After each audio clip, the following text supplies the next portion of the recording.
Hola, ¿qué tal amigos? Bienvenidos a Entre Nos. Seguimos aquí con la presencia del pastor Joel Barrios. Hemos estado viendo y revisando todas las consultas, las preguntas que nos llegan a info@iglesiafc.com. Muchísimas gracias por compartir tus testimonios y también por enviar tus preguntas. Hoy vamos a compartir de todo un poco, testimonios, preguntas, y la idea es que a través del Espíritu Santo nosotros podamos entender mejor la palabra del Señor y podamos tener mejores herramientas para llevar una vida espiritual de manera eficaz.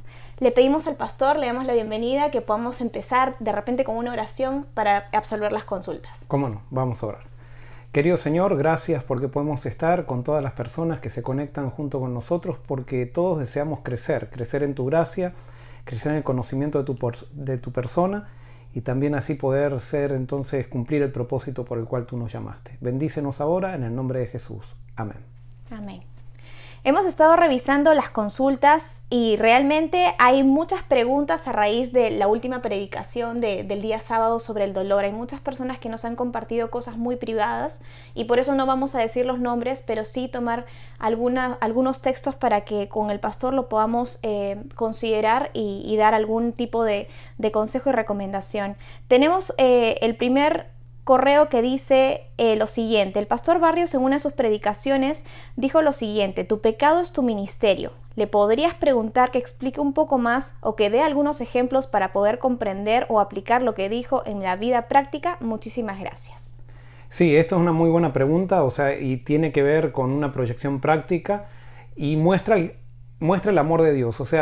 Satanás siempre pierde con Dios. Cuando nosotros nos entregamos a Dios, Satanás termina siempre perdiendo, y por eso no podemos permanecer con Satanás. ¿Y qué es lo que hace Dios? Dios transforma la maldición en bendición. Eso lo dice, por ejemplo, Deuteronomio 23:5. No lo voy a buscar ahora, pero Deuteronomio 23:5 dice que Dios transforma la maldición en bendición porque nos ama.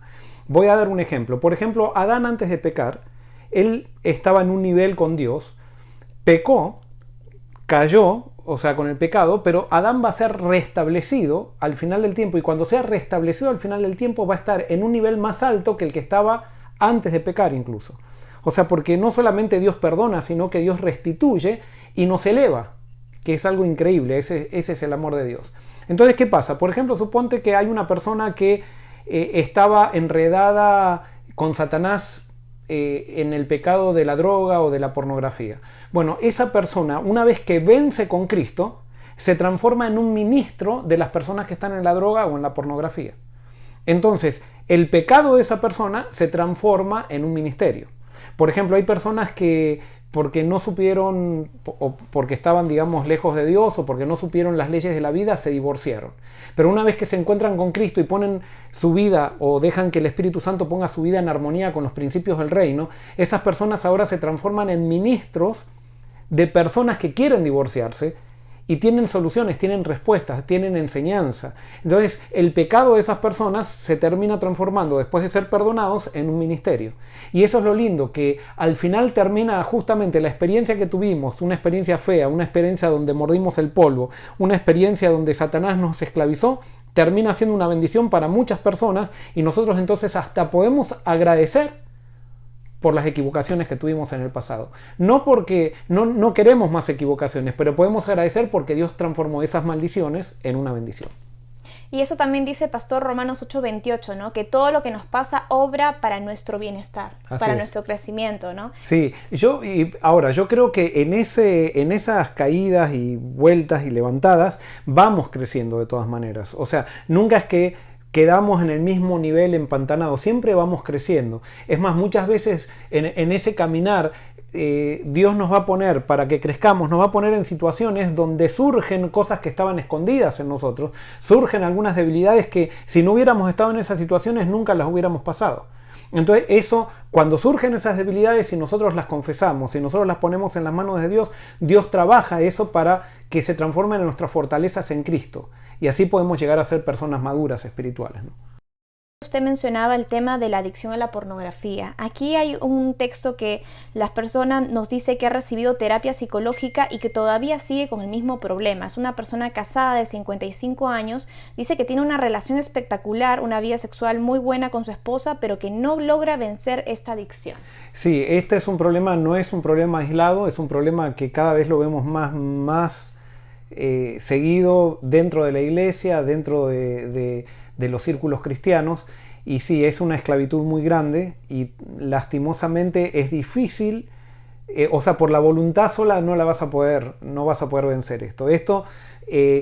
¿Cómo se vence? El problema de la pornografía se vence a nivel de los pensamientos, no a nivel de los actos. El gran problema es que nosotros pensamos que tenemos que atacar nuestros actos. No, nosotros lo primero que tenemos que hacer es atacar nuestro pensamiento. Es cuando aparece el primer pensamiento de deseo, de imaginación descontrolada o imaginación pervertida, entonces ahí hay que atacar y hay que confesar ese pensamiento a Dios. Y ahí me tendría que arrodillar, si es que estoy en un lugar solo, pero no importa dónde esté, si estoy en el auto y eso, elevar mi mente a Dios y confesar ese pensamiento y entregárselo a Dios. Y hasta no recibir la bendición de Dios, no dejar de enfocarme intencionalmente en Dios. Así es como se comienza la victoria sobre el pecado. La victoria no tenemos que estar atacando las acciones, o sea, luchando contra nuestras acciones malas, sino que tenemos que estar luchando contra nuestros pensamientos malos. Y es a nivel de pensamiento que comienza la batalla que tenemos que entregarle al Señor. Y por eso oración, canto, estudio de la Biblia alimenta nuestro pensamiento. Yo estoy seguro que la persona que está en esta situación no tiene una vida devocional constante. Y si tiene una vida devocional constante es mecánica, pero no es el estudio de la Biblia donde realmente sacamos el jugo y Dios nos da un mensaje de su palabra cada día. Yo te aliento a que busques esa meditación significativa y eso va a tener un poder tremendo en tu mente para que entonces en cada momento que surja la tentación puedas entregarle, tu voluntad pueda entregarle esos pensamientos a Jesús y vas a tener victoria. Pastor, y también tiene que ver el estilo de vida de una persona, porque a veces las personas están muy ensimismadas en el trabajo, paran muy estresadas y no hacen ejercicio o no comen de manera saludable. Entonces me parece que también puede ser que el cuerpo está tan intoxicado y nuestra mente puede estar tan intoxicada que eso nos lleva a tener pensamientos que no son conforme a la voluntad de Dios, ¿no? Correcto, este tema lo estamos respondiendo así muy rápido, pero tendríamos que hablar, dar un seminario porque hay muchas variables. Por ejemplo, hay gente que ha caído en la pornografía porque la pornografía, cuando estoy en pornografía, pareciera que calma mis nervios, o sea, pareciera que me trae, como se dice, relief, eso que ahora no me sale. Alivio, que trae alivio, que trae tranquilidad, y es un engaño. Entonces, puede haber situaciones estresantes que me están llevando a eso y eso es un mecanismo de huida. Por supuesto, ese alivio que me trae la pornografía es un alivio engañoso que al final me va a llevar, cada vez es como la droga, o sea, cada vez necesito un poquito más, cada vez necesito un poquito más. Entonces tengo que ser terminante con esos pensamientos, tengo que ser terminante con mi estrés, en el sentido de buscar mi manera de solucionar los problemas de estrés, tienen que ser encontrando salidas que son reales, o sea, en Dios, como en el estilo de vida, cambiando mi estilo de vida, cambiando mi manera de hacer las cosas. Quizás estoy tan presionado con tantas cosas durante el día que al final siento que esa es la única manera de encontrar alivio. Pero como les digo, este tema tiene muchas variables, pero sí, yo creo que lo que dije al principio es el comienzo de la victoria. Uh-huh. Hay una consulta interesante, dice lo siguiente: Jesús les decía a sus discípulos que para sacar demonios tenían que ayunar. Yo no suelo hacerlo y me cuesta muchísimo levantarme por las madrugadas y siento que eso influye en no poder vencer un pecado. Sí, o sea, el ayuno tiene que ver con, no es tanto el hecho de no comer, sino que las comidas de alguna manera nos van rompiendo alguna rutina. Por ejemplo, si estamos en un juego y vamos a comer, tenemos que comer, nos para el juego. Si estamos trabajando, tenemos que comer, nos para el trabajo. Si estamos estudiando y tenemos que comer, nos para el estudio. El no comer tiene que ver con el hecho de cuando yo me dedico a la oración, y hay una cosa que tenemos que hacer, tenemos que empezar a tener la oración de Jacob. ¿Se acuerdan la oración del ángel? Cuando Jacob se agarró del ángel que era Jesucristo y le dijo, no te dejaré si no me bendices. Ese tipo de oración es la que tenemos que tener. Decir, yo no me voy a levantar de esta oración, no voy a comer ni nada hasta que me bendigas. Y te digo, eso funciona. Y eso no quiere decir que tengo que tener 24 horas de ayuno, sino que lo que quiere decir es que hasta que Dios no me bendice, no dejo de orar. O sea, no dejo de buscar a Dios. Buscar a Dios tiene que ver, no tiene que ver solamente con hablar con Dios, sino también buscarlo en su palabra. Y especialmente cuando hablamos con Dios, tiene que ver con abrirle mi corazón a Dios, contarle realmente lo que pasa en mi corazón. No oraciones mecánicas que simplemente le dicen cosas lindas a Dios, que muchas veces nosotros le decimos a Dios lo que creemos que Él quiere escuchar. No, Dios quiere escuchar lo que tú realmente sientes. Dios quiere que tú interpretes con tu boca o con tus pensamientos aquello que sientes en tu corazón o aquello que sientes en tu mente. O sea, Dios quiere que seas sincero y eso lo tienes que confesar y pedirle a Dios, reclamando sus promesas, que no lo vas a dejar hasta que sientas alivio en Él y que sientas que Él te bendice. Y vas a ver que Dios te va a bendecir porque es su voluntad. Y así de a poco vas a ir teniendo victoria y yendo de victoria en victoria. ¿Y qué hay en cuanto a las madrugadas? Porque sí es cierto que Jesús mucho se levantaba de madrugada y siempre oraba, tenía una conexión con el Padre. ¿Hay una diferencia entre orar muy temprano en mañana y orar en cualquier otra hora del día? Bueno, yo creo que la oración es una disciplina constante. No es que simplemente digo, ahora voy a orar, después me desconecto de Dios. El que vive en oración, o sea, tenemos que estar en continua oración, pero por supuesto tiene que haber momentos especiales. No hay mejor momento de ese momento especial que comenzar con Dios. Pero muchas veces hay personas, por ejemplo, que no son muy buenas a la mañana, y eso lo tienen que incluso contar a Dios. Y Dios incluso se encarga de despertarnos cuando nosotros le pedimos que nos despierte. En mucho más los dormilones, muchas veces, que me ha pasado a mí, muchas veces cuando le pedí a Dios que me despierte, me despertaba a las 5 de la mañana él y yo decía, wow, estoy sin sueño, pero decía, pero voy a estar con sueño después durante el día. Y entonces muchas veces no me levantaba y perdía esa bendición por el hecho de que no tenía fe en que Dios me iba a mantener durante el día. Pero no es que yo tengo que hacer, porque a veces se confunde que dice toda persona consagrada ora siempre a la mañana. No, nosotros tenemos que hacer nuestra relación con Dios y hablar con Dios, presentarle a Dios y hacer un trato con Dios y decir, bueno, ¿cómo nos vamos a relacionar? Y pedirle a Dios que te marque la agenda que Él tiene para ti. Y Dios te la va a marcar. Dios te va a dar impresiones donde tú vas a saber qué es lo que tienes que hacer. Por supuesto, cuando nosotros hacemos un viaje, lo primero que hacemos es cargar gasolina. O sea, cuando empezamos un día, cargar gasolina espiritual es muy bueno. Uh-huh.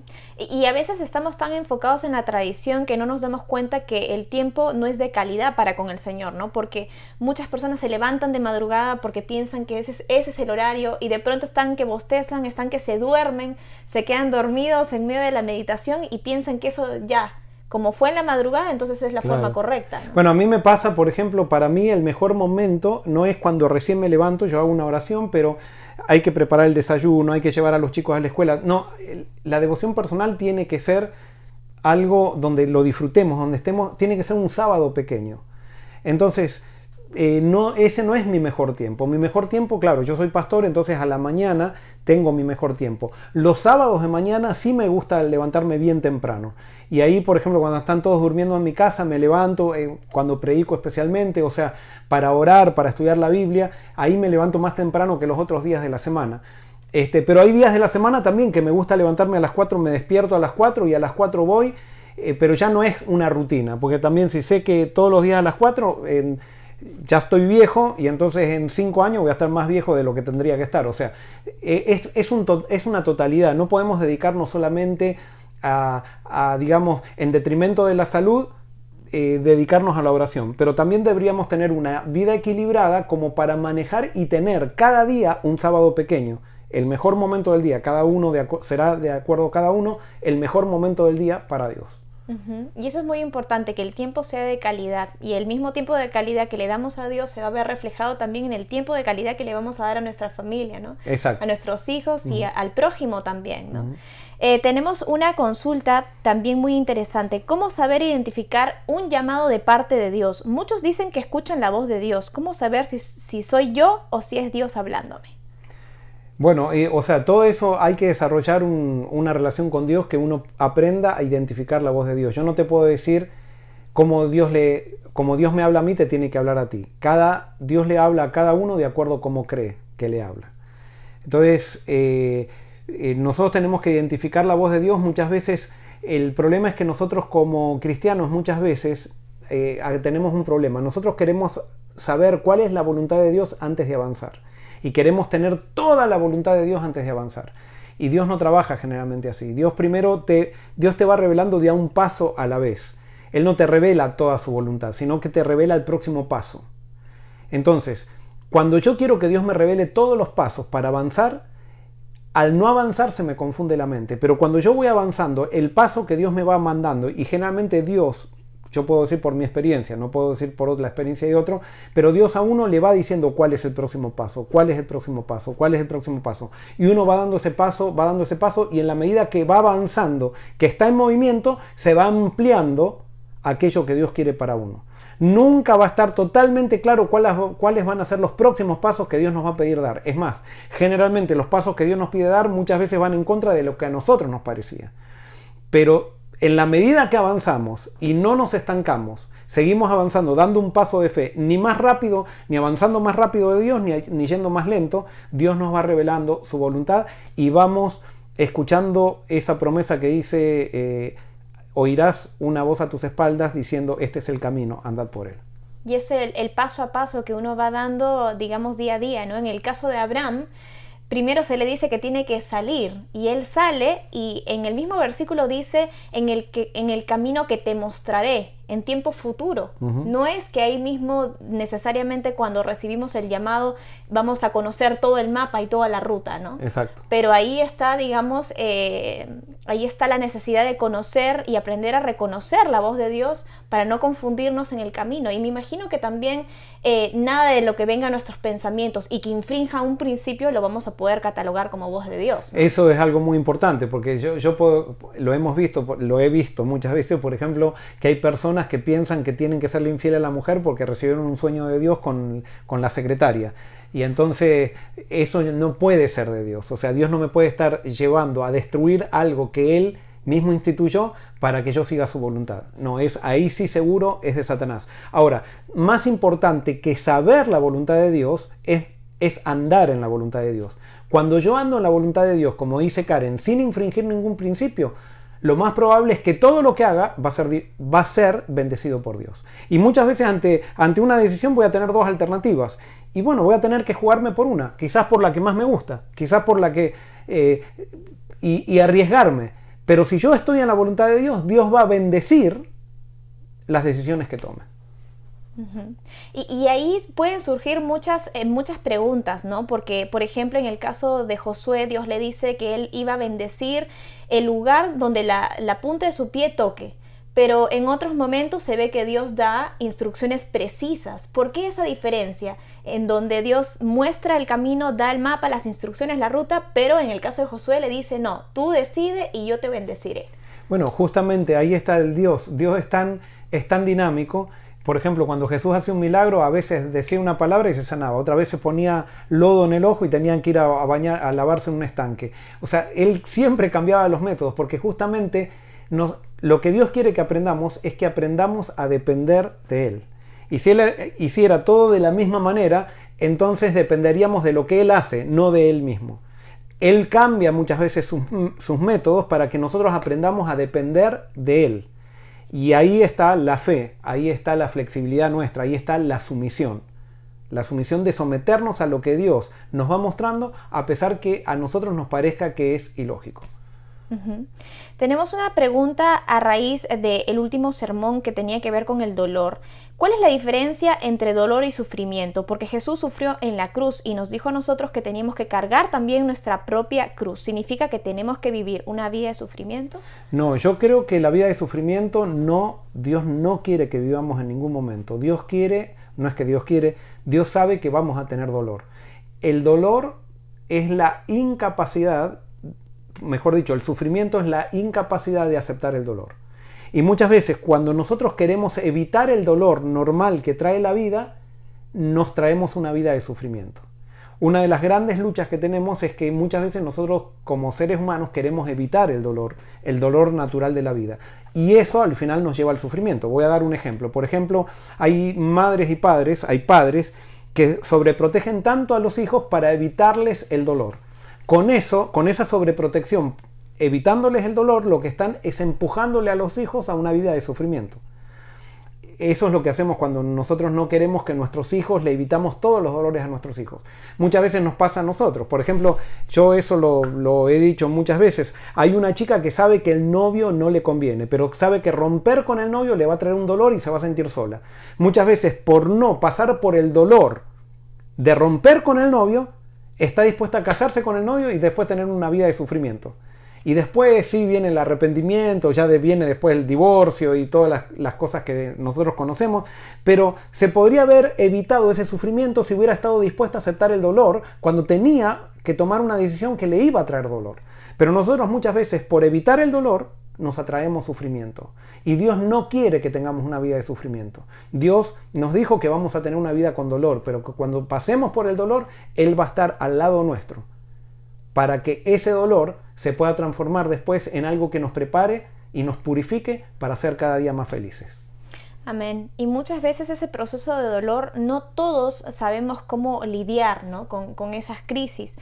Tenemos, por ejemplo, un correo desde Argentina que nos dice lo siguiente: Pastor Joel, mi esposo falleció en Cristo por cáncer terminal de cerebro en 4 meses. Fue durísimo. En enero de 2017 falleció mi suegro después de luchar 4 años con cáncer terminal de próstata. Mi esposo falleció en mayo del 2017. Mi hija biológica de 17 años quedó enojada con toda esta situación y tiene 50,000 preguntas como: ¿por qué Lucifer es malo si Dios lo creó? Si Dios lo sabe todo, ¿por qué permitió que pase todo esto si sabía que iba a existir el sufrimiento en toda la humanidad?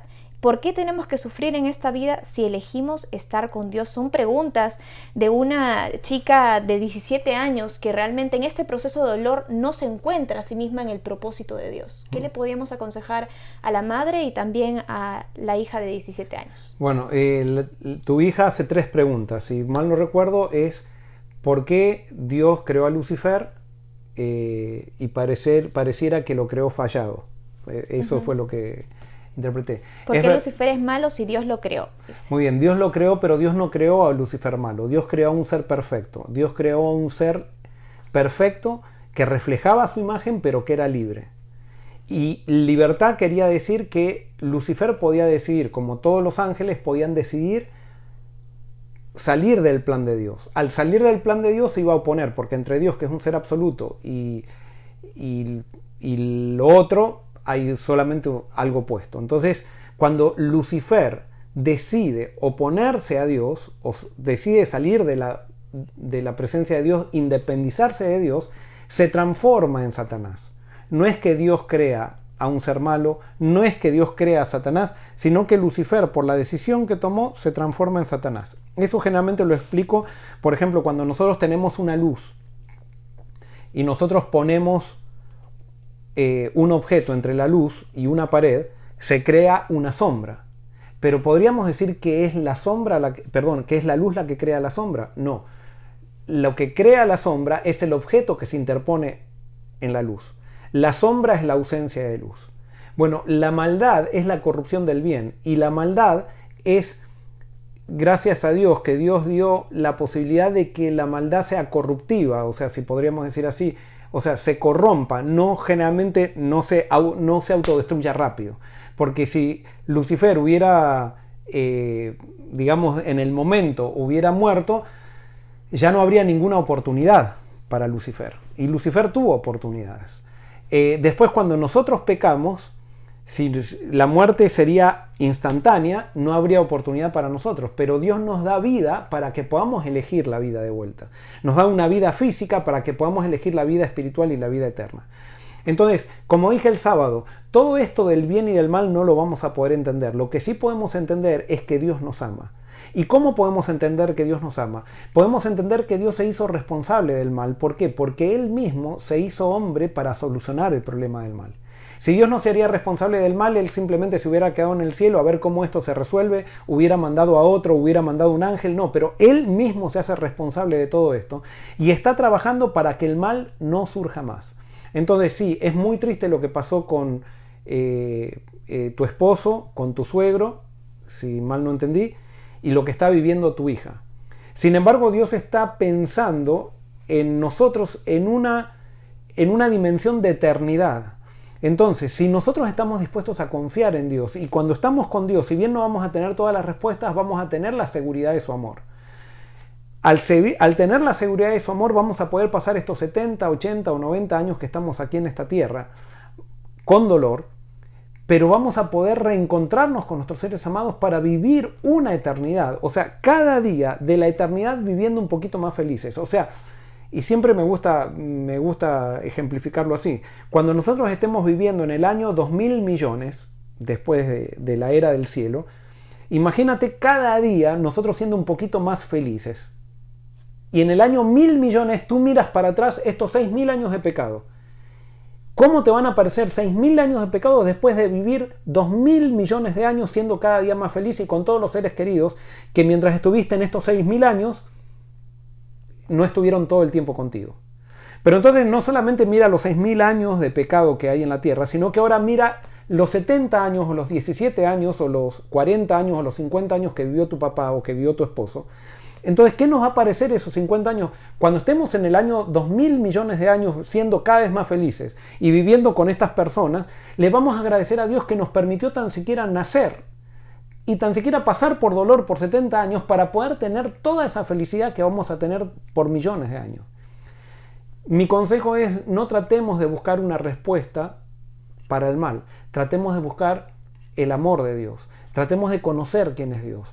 Y vamos a ver que cuando empecemos a conocer a Dios y empecemos a descubrir su plan, aunque no entendamos todo, vamos a empezar a vivir con propósito para el futuro. Y vamos a empezar a experimentar la felicidad que nos va a dar el reencuentro con nuestros seres amados ya desde el presente.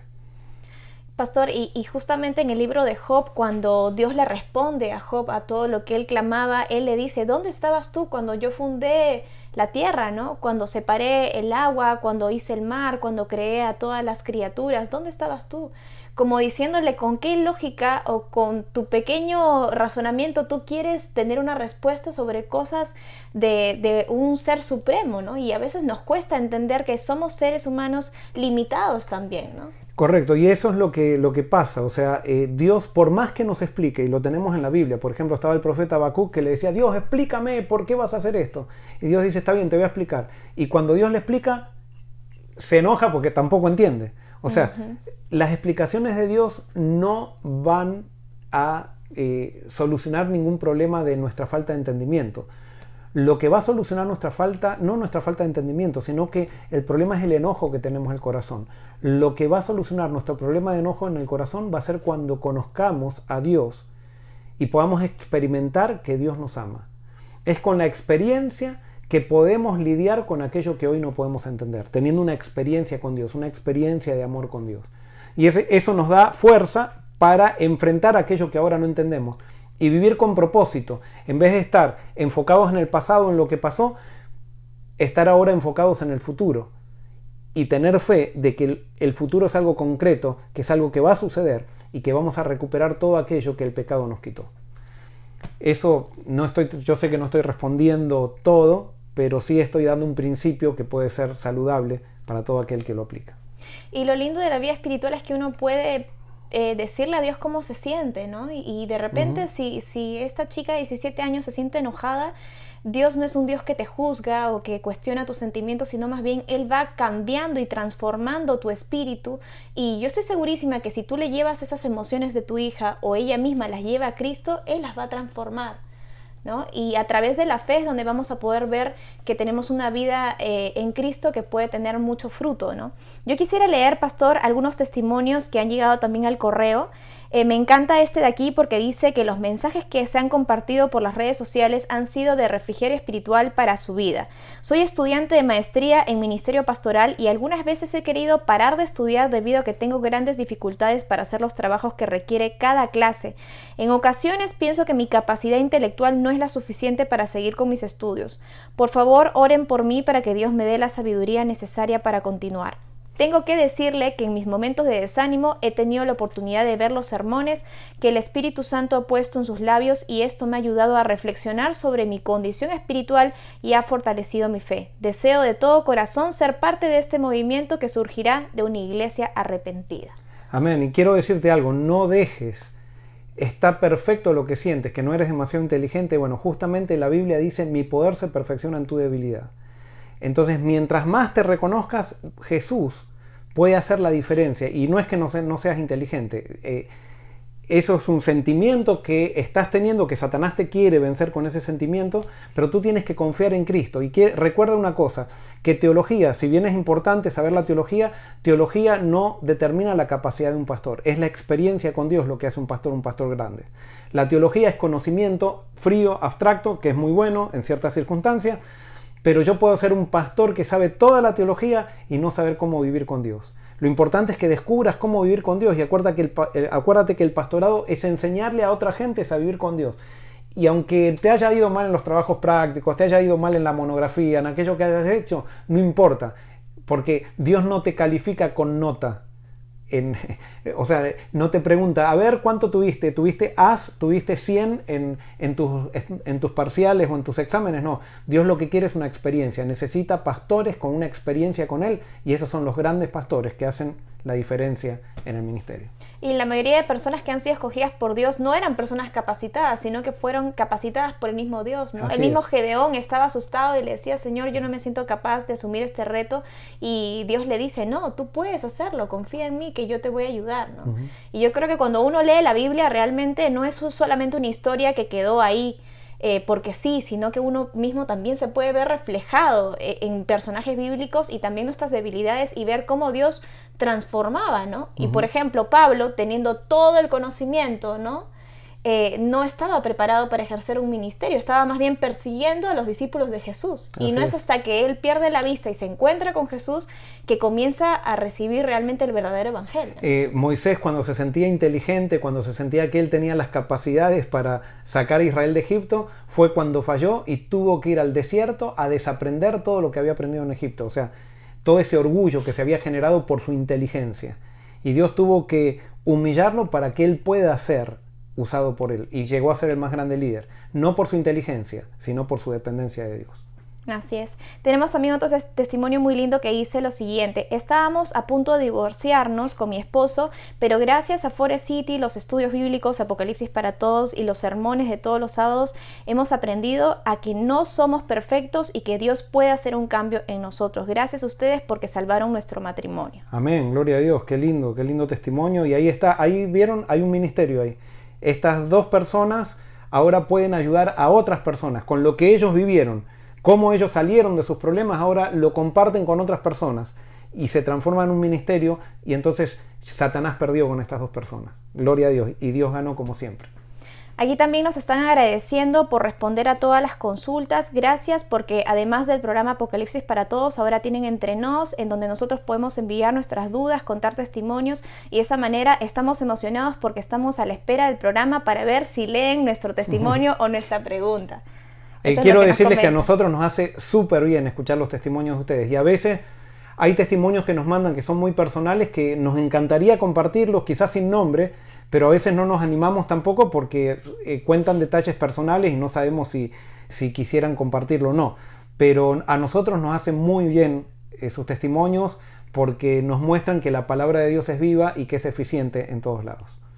Y quiero terminar con este último testimonio que dice lo siguiente. Hace muchos años que sufría de depresión, pero desde que empecé a conectarme con ustedes me di cuenta de que estaba demasiado enfocado en mis problemas y en mí mismo. Me di cuenta que tenía que hacer algo por el prójimo con la ayuda de Dios y que de esa manera iba a poder ayudar con un granito de arena. Gracias Forest City porque en estos momentos y en toda la pandemia me he sentido parte de este movimiento. Amén. Qué lindo este testimonio. Acuérdense, Isaías 58, alguien preguntaba del ayuno y los judíos pensaban que ayunar era estar sin comer. Y Isaías 58 dice, el ayuno no es estar sin comer, es ir y ayudar al enfermo, vestir al desnudo, es al visitar al que está en la cárcel, es liberar al que está cautivo.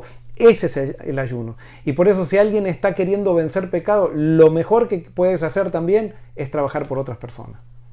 Amén. Y de esa manera vamos a unirnos todos, ¿no? En el mismo movimiento. Y seguramente que también vamos a descubrir nuevas capacidades o talentos que el Señor ha colocado en nosotros y que quizás nunca los habíamos observado hasta el momento donde comenzamos a utilizar lo poquito o mucho que el Señor nos ha dado. Les agradecemos a todos por enviar sus consultas a info@iglesiafc.com, también por enviar sus testimonios, y le agradecemos también al pastor Joel porque siempre está dispuesto a estar en contacto con todas las personas que están siempre escribiendo a Forest City y que están siendo parte de este movimiento. Quisiéramos, pastor, que usted pueda de alguna manera tener unas palabras finales para todas las personas que están constantemente emocionadas con esta plataforma en donde podemos estar literalmente sirviendo a las necesidades de las personas. Sí, yo lo que quiero simplemente decirles es que hay muchas personas que se comunican también. ¿Qué podemos hacer, pastor? ¿Qué podemos hacer, para este movimiento? ¿Saben lo que es un movimiento? Un movimiento no tiene una cabeza de decir ahora vamos a hacer todos esto, sino que la cabeza de un movimiento es Jesucristo. Entonces ustedes tienen eso, ¿qué podemos hacer? Tienen que preguntarle a Jesús. Y yo les aseguro que Jesús les va a dar, y si se juntan con un amigo que comparte el mismo sentimiento, Jesús los va a unir para hacer algo allí donde están. Y nos encantaría saber también qué es lo que ustedes hacen por otros. Nos encantaría saber que ustedes están plantando una iglesia en su casa, que están usando, por ejemplo, ahora yo todas las semanas estoy mandando versículos de la Biblia para que si ustedes quieren ser especialistas en el libro de Juan, conocer al Jesús de Juan, al Jesús de la Biblia, ustedes puedan hacerlo. Entonces, simplemente ustedes tomen las herramientas que nosotros damos o que cualquier persona da o cualquier medio da, cualquier plataforma espiritual da, pídanle a Dios que los guíe y Dios va a hacer grandes cosas con ustedes. Y así vamos a estar todos unidos en un movimiento siguiendo a Cristo desde el lugar donde estamos.